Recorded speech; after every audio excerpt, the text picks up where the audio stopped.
Tonight is the beginning of Tisha B'Av, the commemoration of the destruction of both the first and second temples in Jerusalem. Each of these temples was home to and represented the Israelite government, the point of connection between the people and God, and the history of the people, as it was where the Torah was kept. In short, the temples provided security, meaning, and identity, all wrapped up in one incredible building. Try to imagine all of Israel watching the temples burned and razed to the ground. As the flames and violence shattered the monuments, so too were the Israelites' inner worlds set ablaze. The stories that guided their lives came to a screeching halt. In 2014, Rabbi B'nai Lappi gave a riveting talk about just this kind of story. In it, she posits that we all carry master stories, which come to answer our basic human questions about meaning and values. And every master story will ultimately and inevitably crash. It will stop successfully answering those basic human questions. People have three responses to these crashes. 1, they deny that a crash has occurred and revert to their master story regardless of its usefulness. 2, accept that their master story has crashed, reject it completely, and jump off into a new story entirely. Or 3, accept that the story has crashed, but instead of abandoning the story, retell it, renew it, and make it better. The master story of who the Israelites and Jewish people were crashed when the temples were destroyed.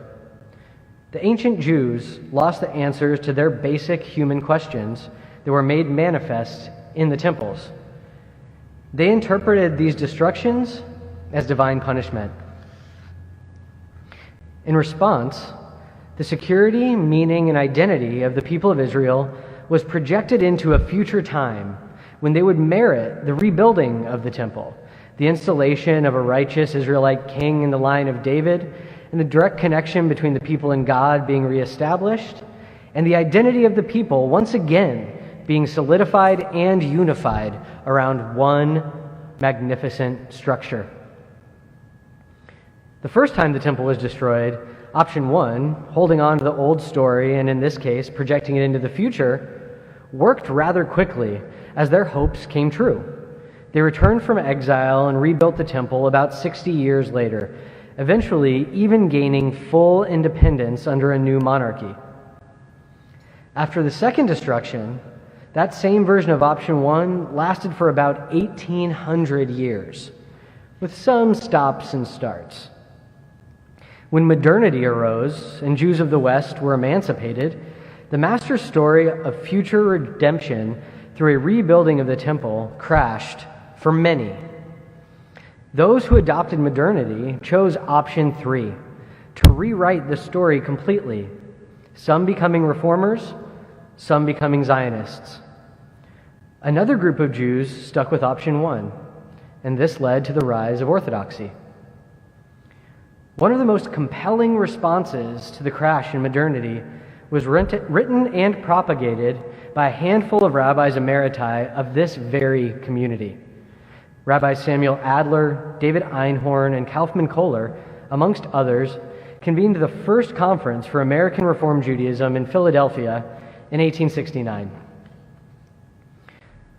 One of their adopted resolutions reads as follows: "We do not consider the fall of the Second Jewish Commonwealth as a punishment for the sinfulness of Israel, but as a sequence of divine intent, first revealed in a promise to Abraham, and then increasingly manifest in the course of world history, to send the members of the Jewish nation to all parts of the earth, so that they may fulfill their high priestly task to lead the nations in the true knowledge and worship of God." This was nothing less than a radical reinterpretation of Judaism's core master story. This rewriting of the Jewish master story from being one of longing for a future which mirrored the ancient past to one of proud acceptance of an ancestral religious mission was perfectly fitting for its place and time. It allowed Jews to venture into American society as co-equals with the rest of the population. It was a new era for Jews, and 150 years ago, the questions of security, meaning, and identity were answered by blending American democracy and Judaism as a religious mission. Longing for the temple no longer answered their deepest human questions, and the crash of the story made way for our predecessors to become full members of American society. We're in a moment now in which many master stories are crashing, not unlike the time of those early rabbis of Emmanuel. The master stories I grew up with, both Jewish and not, have ceased bearing useful answers to many of my deepest questions. Rabbi Lappi suggests that when we are in need of rewriting our master stories, we slow down, go back to our master story, examine it very closely, figure out what works and what doesn't work, then retell the story. Rather than the tradition of mourning the loss of the temples, let us take a moment this Tisha B'Av to check in on our own master stories. Where do we find security? Where do we find our meaning? And where do we find our identity? Can we, like Rabbis Einhorn, Adler, and Kohler, rewrite our Jewish master story once again to fit our time and place? I believe that we can, and I look forward to doing so with this community and in community, where those brilliant, innovative rabbis so successfully accomplished it once before. The Book of Lamentations, traditionally chanted on Tisha B'Av, ends with a phrase that asks us to do just that. Hashivenu Adonai lecha v'nashuva, chadesh yamenu kakedem. Return us to you, O God, and we will return. Renew our days as you have before.